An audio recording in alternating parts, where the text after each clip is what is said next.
ingat-ingat sila. Alam naman natin, mga kababayan, mga ka-GP Natics, 'di ba, yung mga nag-curse kay PBBM, tinamaan ng sumpa. Mga minalas, ano nangyari sa kanila? O, isa-isay natin. Ito, kumbaga, napapanahon lang. Ayoko na nga sana to eh. Ayoko sana pag-usapan tong bagay na to.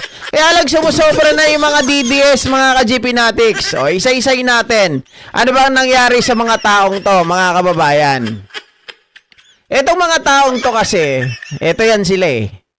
Pakita ko sa inyo kung sino-sino yung mga hudas na yan. Mga hudas eh, no? Yung mga nag-iisip ng masama laban kay Pangulong Bongbong Marcos. Again, mga kababayan, be careful to what you wish for. Baka mamaya sumunod kayo sa mga taong ito, no? Mauna pa kayo dun sa pinagdadasal ninyo. Oh, mga ka-GP Natics, ito yan sila eh. Salamat kay Sir Anthony Bandoquillo sa larawan na to. Oh, mga kababayan, ito yan eh, mga pro Duterte died for cursing PBBM. Yung isa nga muntik lang eh, di ba? Parang gusto pang sabihin, oy, magbago ka na. Pinaalalahanan lang, di ba? Gumanon? Kilala nyo yun? Yung nabalita nung nakaraan, mga kababayan, na biglang, di ba? Oh. Una na nga po, itong si Sandra Cam, na dating PCSO board member, mga ka-GP Natics, na alam naman niya na nagsisinungaling po ang mga Duterte. Inamin niya na itong mga Duterte, ginamit siya para siraan si Laila de Lima. Pero imbis na dapat mag-repent na siya, imbis na magsisi, itong si Sandra Cam, mga kababayan, sumama pa sa mga maisog-maisog. Diba? Isinusumpa nito si Pangulong Bongbong Marcos. Mga kababayan, nagmumura pa ito doon sa Liwasang Bonifacio. Oh, ano nangyari sa kanya? Nung una, na-stroke lang. Na-stroke! Nakita nyo, nasa wheelchair lang si Sandra Cam. Mga kababayan, ang feeling ko nun, siya parang binibigyan na siya ng babala. Uy, nandun ka na sa liwanag pumunta ka pa sa dilim. Diba? Oh, ngayon pinarusahan siya, mga ka-GP Natics, tuwing pupunta ng mga rally ng mga maisog-maisog, na naka-wheelchair na ang gaga. Oh, nang nagulat na lang tayo isang araw, di na natin siya nakikita. Yung pala, mga kababayan, mga ka-GP Natics, na maalam na pala. Ang saklap, di ba? Oh, isama na natin. Ayon dito, si Freddy Aguilar. Mga kababayan, pero hindi natin masyadong kasi hindi ko naman alam yung kwento nitong si Freddy Aguilar. Pero isa rin daw to sa mga parang nag-curse kay PBBM, mga ka-GP Natics. Pero, punta natin yung kapatid nitong si Digong. Sorry pero totoo naman na ito talaga eh. Di ba? Mga ka-GP Natics, ilang beses po siya nagsalita ng masama laban kay Pangulong Bongbong Marcos, to the extent na parang narinig ko pa nga sa kanya, mga kababayan, naku, mamamatay din yan. Sabi niyang ganun. At nung huling punta niya kay Digong, sabi niya, dumalaw na ako, baka mamaya hindi ko na madalaw yung kapatid ko. Totoo nga, mga kababayan. Hindi mo na nga madadalaw ng buhay. Diba? Madadalaw mo na lang siya ng kaluluwa ka na lang. O, ayan, si Benjamin Bong Duterte. Ang nakababatang kapatid ni Digong. Bakit hindi pa si Digong nauna? Meron pa siyang kasalanan na dapat pagdusahan niya. Diba? O, sabi ni Ma'am Carmen Lee, Freddy Aguilar, isa rin niyang DD shit. Hindi ko lang kasi nakuha kung ano yung mga sinabi ni Freddy Aguilar nung bago siya namatay. Mga kababayan. GP, baka pagpunta ni Sara sa Congress, naka-neck brace na. Baka turuan ni Sara, ni Gloria, no? Oh. Buhay pa ba si Freddy Aguilar? Sabi ni Ma'am Annalyn Ando, patay na po. Ito nga yung title, Pro Duterte died for cursing PBBM. Patay na si Freddy Aguilar. Mga kababayan, ang bata pa naman ang jowa niyan. Oh, di niya rin napakinabangan. Di ba? Bata yung jowa niyan. Mga ano lang, mga 20s lang ata, o 30s. Oh. Kung may kaluluwa daw ang mga DDS. Oh, ito pa, mga ka-GPnatics, yung isa na maka-DDS din. Si Cap Oscar Dodong Bukol. Ito yung napanood nyo sa TV na kung saan mga kababayan, mukhang may nag-traitor din sa kanya. Di ba? Na iniimbestigahan nila yung pumasok doon sa gate, mukhang pinalabas lang siya. Mukhang ang ginawa parang humanap ng tiyempo yung nandoon sa sasakyan para patayin itong si Dodong Bukol Jr.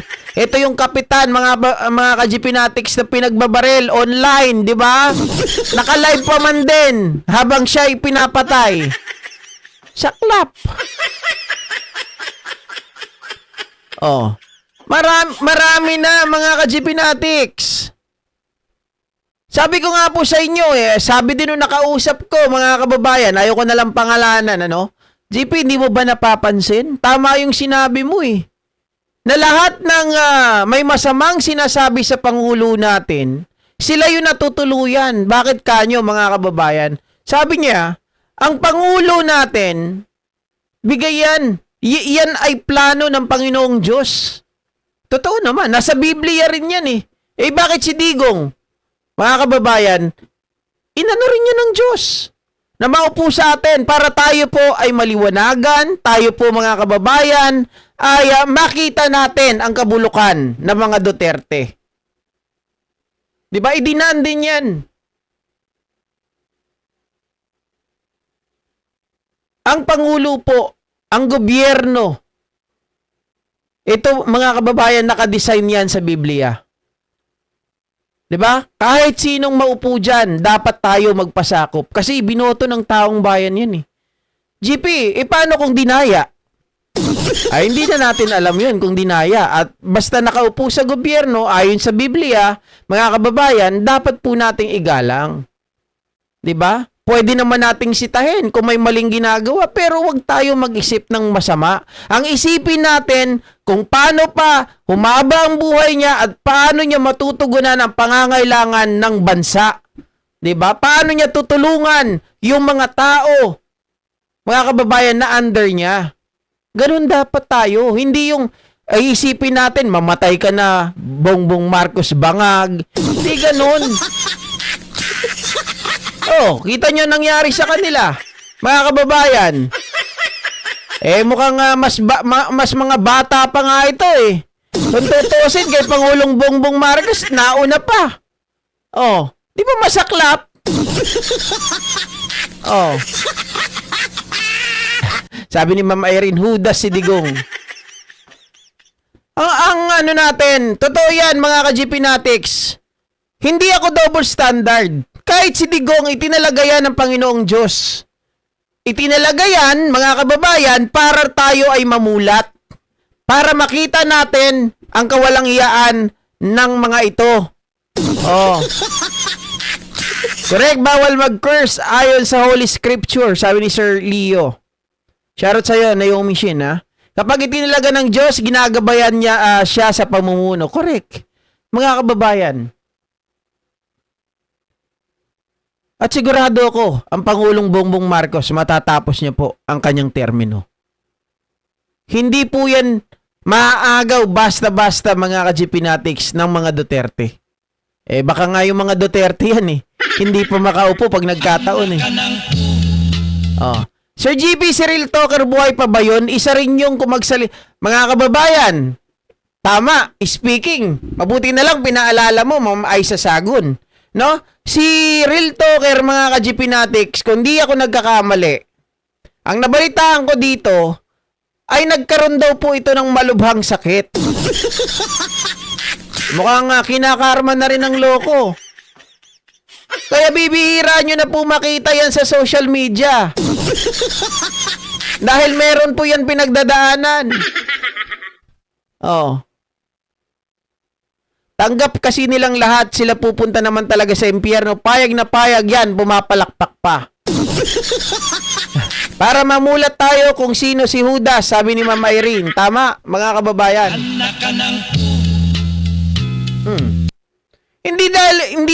Hindi ko pinapakita to para, mga kababayan, i-drag, 'di ba? Hindi ko pinapakita to para insultuhin sila. Pero yan po ang katotohanan. Sabi ko nga, be careful to what you wish for. Baka mamaya kayo ang balikan ng karma. 'Di ba?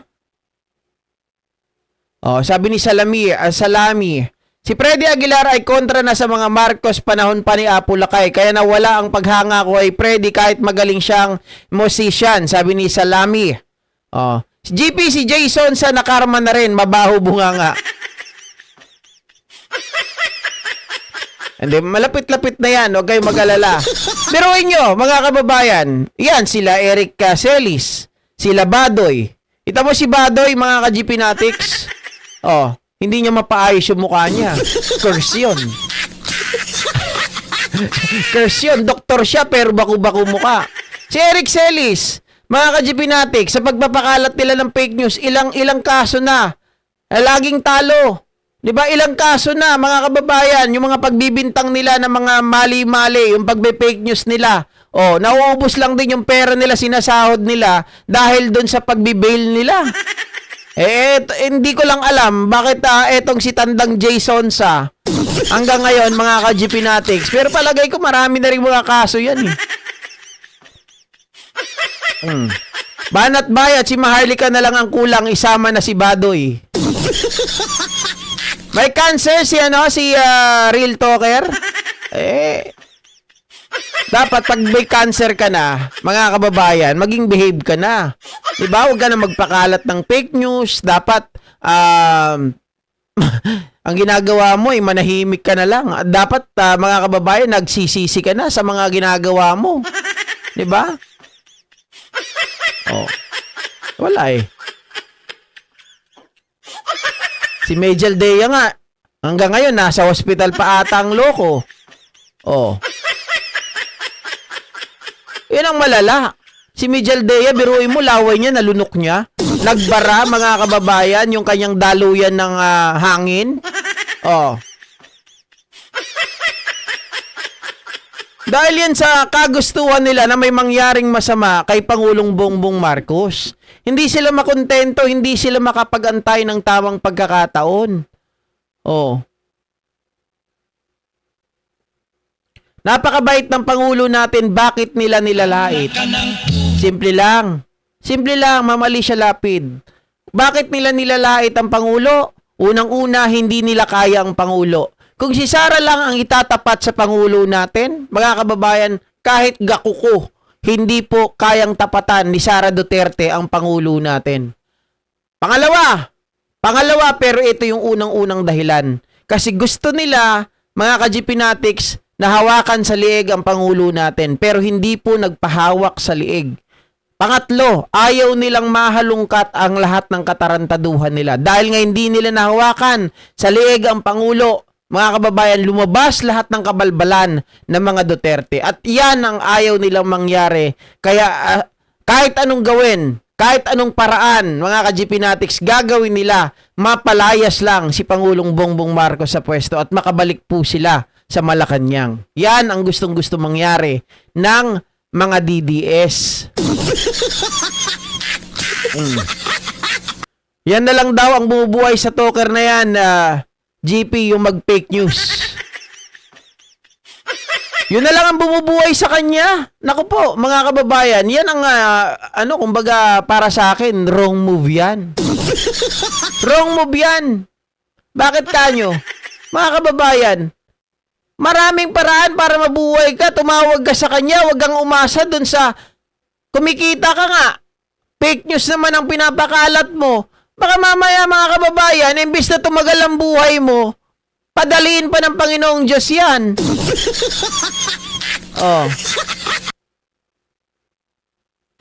Sabi ni Ma'am Emma, may dibang ko sa FB patay na daw si BBM. Sinagot ko lang na mas nauna pa sila kay PBBM. Sabi sa akin, papabarang ko, nakapag-save na sila ng photo ko. Wow, mga kababayan. Papabarang ka daw, Ma'am Emma Ordonez. Naku, Alam niyo mga ka-GPnatics, totoo yan, yung mga barang, kulam, kumakapit yan sa tao. Pero depende sa tao. 'Di ba? Pag ikaw makasalanan ka, kakapitan ka niyan. Pero pag ikaw ay matuwid na tao, hindi yan papasok sa'yo. Pag ikaw ay ginagabayan ng Panginoong Diyos, hindi yan papasok sa'yo. Maniwala ka. Oo. Dam Scarlet Eye.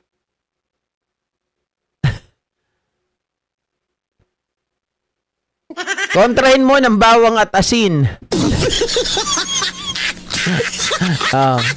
Gusto nila si Sarah ang umupo, wala naman sa kalingkingan ni PBBM at para makapagnakaw sila, gusto nila lumubog na sa kahirapan ng bansa. Galit sila kasi hindi pabor sa kawatan si BBM, di ba? Yun naman totoo niyan mga kababayan. Okay, so iwanan na natin yan ha. Kayong mga DDS kayo na ayaw nyo mag-like, alam ko naman nandiyan kayo nanonood lang. Huwag yun ang gagayahin to mga taong to, baka mamaya, hindi na kayo sikatan ng araw.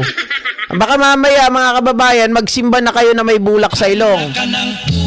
Mauna pa kayo kay BBM. Kaya ingat-ingatan nyo po yung pananalita nyo at kung pwede po, mga kababayan, magsisi na kayo. At dapat mag-reflect na po kayo. Tingnan nyo po, nasa tama pa ba ako o may tama na ba ako? Ganon. Nasa tama pa ba ako o may tama na ako? Lagi niyong iisipin at tatanungin yung sarili niyo ha. Mga kababayan, mga DDS dyan.